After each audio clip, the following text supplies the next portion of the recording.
ಈ 4 ಸಾಧನೆಗಳಿಂದ ನೀನು ಮುಂದುವರೆದು ನೀನು ಪಡೆಯಬಹುದಾಗಿರ್ತಕ್ಕಂಥ ಉತ್ತಮವಾಗಿರ್ತಕ್ಕಂಥ ಲಕ್ಷ್ಯ ಮೋಕ್ಷ. ಆದ್ಮೇಲೆ ನಮಗೆ ಚತುರ್ವಿಧ ಪುರುಷಾರ್ಥಗಳಿವೆ. ಧರ್ಮ, ಎರಡನೇದು ಅರ್ಥ, ಮೂರನೇದು ಕಾಮ, ನಾಲ್ಕನೇದು. ಈ ವರ್ಷ ತುಂಬಾ ಚೆನ್ನಾಗಿ ಏರ್ಪಾಡು ಮಾಡಿದ್ದಾರೆ ನಮ್ಮ ಪ್ರತಿಯೊಂದು. ಮೊದಲು ಏನಿರಬೇಕು? ಧರ್ಮ. ಅದಾದ್ಮೇಲೆ ಬರಬೇಕಾಗಿರೋದು ಅದರ ಅರ್ಥ ಏನು ಗೊತ್ತಾ? ಧರ್ಮದಿಂದ ಅರ್ಥವನ್ನು ಸಂಪಾದನೆ ಮಾಡುವುದು. ನಿನಗೆ ಏನೇನು ಸಂಪಾದನೆ ಇದೆಯೋ ನೀನು ಮಾಡ್ತಕ್ಕಂಥ ಸಂಪಾದನೆ ಎಂಥ ಸಂಪಾದನೆ ಆಗಿರ್ಬೇಕು ಅಂದ್ರೆ ಧಾರ್ಮಿಕವಾಗಿರ್ತಕ್ಕಂಥ ಸಂಪಾದನೆ ಮಾಡು. ವ್ಯಾಪಾರ ಮಾಡ್ತೀಯಾ? ನಾನು ಉಳಿದಿದ್ದು ಹೇಳೋಲ್ಲ, ಅದು ನಿಮಗೆ ಗೊತ್ತಿದೆ.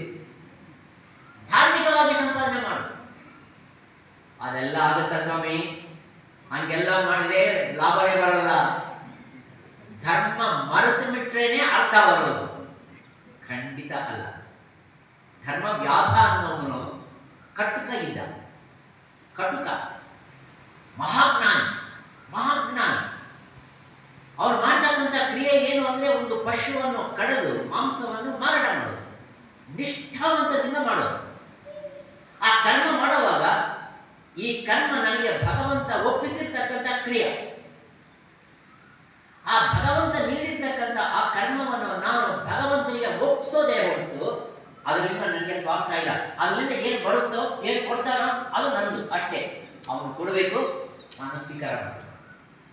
ಈಶ್ವರನ ಧರ್ಮ ಏನು ಅಂದ್ರೆ ಕೊಡೋದು ಈಶ್ವರನ ಧರ್ಮ. ಜೀವನ ಧರ್ಮ ಏನು ಅಂದ್ರೆ ಸ್ವೀಕಾರ ಮಾಡೋದು ಅವನ ಧರ್ಮ. ಧರ್ಮ ಧರ್ಮ ಧರ್ಮ ಅಂದ್ರೆ ಆ ವಸ್ತುವಿಗೂ ಆ ಸ್ವಭಾವಕ್ಕೂ ಎಡ ಬಿಡದೇ ಇರತಕ್ಕಂಥ ಸಂಬಂಧವೇನಿದೆ ಅವನು ಧರ್ಮ. ಅಗ್ನಿ ಇದೆ, ಧರ್ಮ ಏನು? ಸುಡೋದು. ಇಲ್ಲ ಇಲ್ಲ, ನಮ್ಮನೆ ದೀಪ ತುಂಬ ಚೆನ್ನಾಗಿದೆ, ಅಲಂಕಾರವಾಗಿದೆ ಅಂತಂದು ಕೈ ಹಿಡಿ, ಏನ್ ಮಾಡುತ್ತೆ? ಅದು ಸಹಜವಾಗಿ ಸುಡುತ್ತೆ.